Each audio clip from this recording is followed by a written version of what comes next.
Número 9. Deberían aspirar a ser perfectos. Y ya vimos textos anteriores sobre esto, hermanos. Vimos en qué contexto se utiliza la palabra perfectos en la Biblia. ¿En qué contexto está utilizado, hermanos?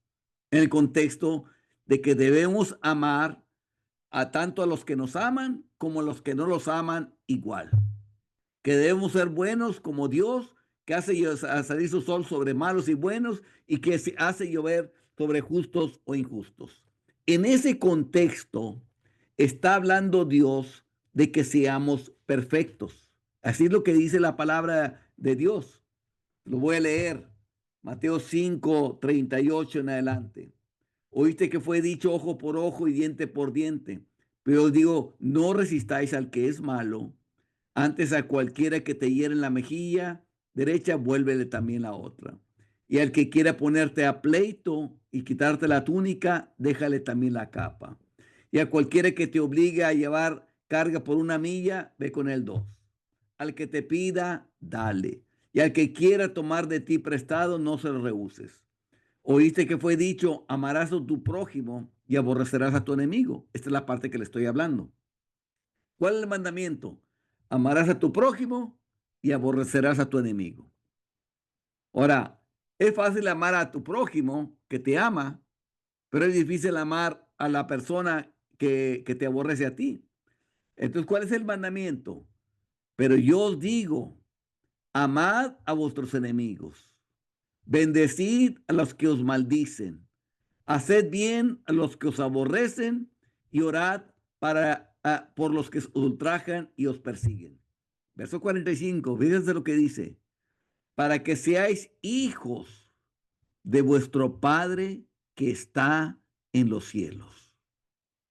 Para que seáis hijos de vuestro Padre que está en los cielos. ¿Qué hace ese Padre? Que hace salir su sol sobre malos y buenos y que hace llover sobre justos e injustos. Y luego te dice, porque si amáis a los que os aman, ¿qué recompensa tendréis? ¿No hacen también lo mismo los publicanos, o sea, los impíos? Y si saludáis a vuestros hermanos solamente, ¿qué hacéis de más? ¿No hacen también así los gentiles? Y el verso 48 remata con estas palabras. Sed pues vosotros perfectos. ¿En qué contexto? En lo que está hablando atrás. Como vuestro Padre que está en los cielos es perfecto. O sea, esta conducta que está describiendo del Padre, que lo describe como perfecto, cuando tú lo haces, en ese contexto se utiliza la palabra perfecto. Cuando tú haces eso, estás haciendo esto otro. Cada joven converso debería ser enseñado que si no tiene la intención de vivir sin pecado, aún no ha empezado a ser cristiano. Vean, la intención de vivir sin pecado. Esto, hermanos, escandaliza al cristianismo el día de hoy, porque tenemos un cristianismo apóstata, hermanos, que se ha revelado a la palabra de Dios. ¿Qué es el cristianismo sino un amor supremo a Dios y un propósito supremo en el corazón o disposición para obedecer a Dios? Eso es lo que es cristianismo. Si esto no existe, no hay cristianismo en absoluto. Es una cosa afirmar ser perfecto y otra cosa afirmar y sentir que se debería ser perfecto. Es una cosa decir que los hombres deberían ser perfectos y que pueden serlo si así lo desean, y otra cosa es decir que son perfectos. O sea, ¿cuál es la diferencia, hermanos? Bueno, los que dicen que son perfectos tienen que mostrarlo con los hechos, o sea, con su manera de vivir. Una cosa puede afirmar ser perfecto y otra cosa afirmar sentir que se debe ser perfectos. Pero los hechos son los que determinan la verdad. Si alguien está dispuesto a decir que es perfecto, todo lo que tengo que decir es que lo demuestre. Si es así, espero que lo muestren a través de sus acciones. De lo contrario, nunca podremos creer que son perfectos. Porque existe la doctrina de que en Cristo somos perfectos, pero en mí no. No hay tal cosa. O sea, estar en Cristo es tener la vida de Cristo en ti. Y si la vida de Cristo está en ti, vas a actuar como Mateo 5 y como todos los mandamientos que nos dice la palabra de Dios que tenemos que obedecer. Pero si no estás así, no estás en Cristo. Pero es deber de todos ser perfectos y tener la intención de obedecer a Dios de manera completa, perpetua y universal. O sea que en todo tiempo obedezcamos a Dios en todo lo que nos pide. Debería ser su constante propósito vivir por completo para Dios y obedecer todos sus mandamientos, tan rápido como sepa cuál es su deber. Deberían vivir de tal manera que si pecaran, sería una inconsistencia, una excepción, un caso individual en el cual actuaron en contra del propósito y el tenor fijo y general de sus vidas. O sea que es lo raro y no lo habitual. Es la excepción y no la regla cuando el cristiano llegase a pecar. No deberían pecar en absoluto. Están obligados a ser tan santos como Dios lo es, y los jóvenes conversos deberían ser enseñados a comenzar el camino correcto. De lo contrario, nunca estarán en lo correcto.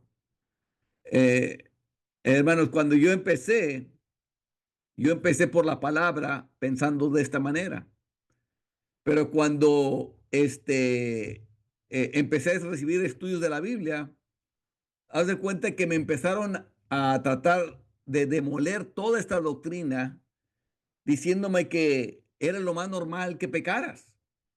Este, Sacaban las historias de la tierra prometida, de que cuando la empezó a conquistar Josué, obviamente no conquistó toda la tierra desde el principio y todavía dejó a gente ahí. O sea, primero fue a Jericó, pero todavía no estaba conquistado lo demás. Después fue a Jaí y después se fue a otras ciudades y fue conquistando, pero todavía se quedaron algunos ahí batallando ahí contra Josué y todavía no conquistaron todos y muchos de las personas enemigas se quedaron todavía en la tierra. Dice, así es la vida cristiana, así va a ser. Imagínense, hermanos, totalmente fuera de contexto una cosa con la otra, totalmente, y esta era la enseñanza que se estaba enseñando en ese lugar. Entonces, por eso era mi acusación de que ellos enfriaban a los nuevos convertidos, porque el nuevo convertido por la palabra entendía esta doctrina, por el Espíritu, la entendían, ya nacían con esta doctrina. Porque la palabra y el espíritu te llevaba a esto, a no pecar más. Pero cuando llegabas a los estudios de ellos te decían, no, no tiene nada que ver. Es muy normal. Es más, al principio va a ser lo más normal. Poco a poco te vas a ir mejorando. Y sin que nunca logres el objetivo para ellos. O sea, era terrible, hermanos, la enseñanza que había en ese lugar, hermanos. Aquí está ese texto, hermanos. Este es el hombre que sanó ahí en el pozo de Bethesda. Después le halló Jesús en el templo y le dijo, mira, has sido sanado, no peques más, para que no te venga alguna cosa peor. Ahora, si Jesús creyese que esto es imposible, ¿por qué se lo está diciendo? Ni siquiera era discípulo, hermanos. Lo acababa de conocer, lo acababa de ver ahí en el pozo de Bethesda.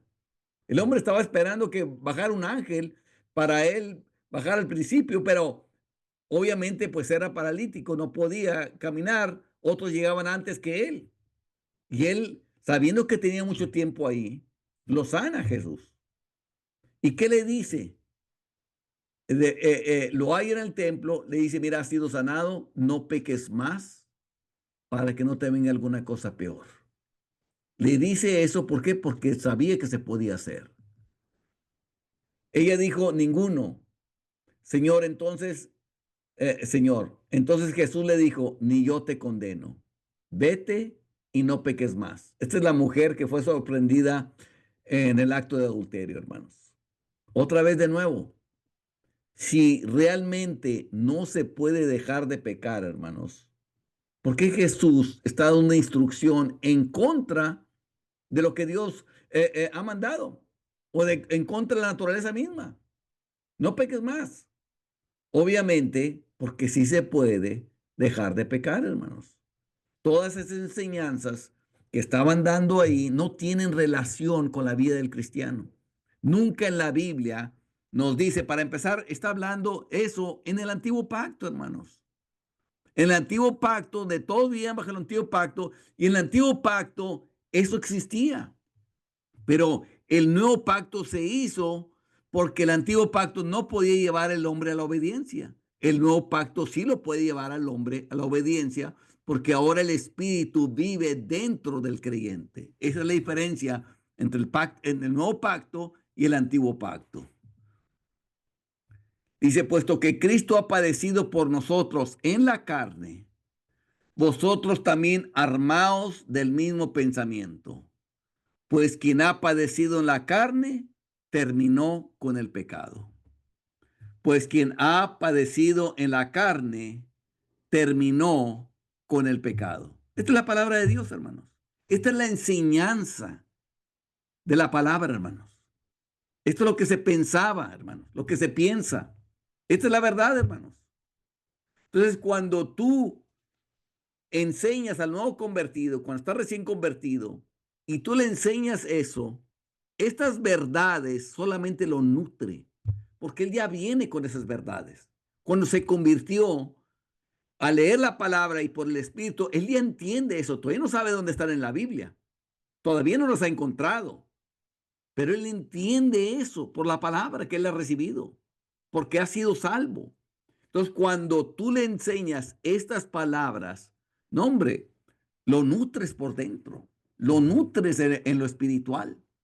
Y entonces él solamente confirmas lo que ya el Espíritu había estado enseñándole a él cuando él se convirtió.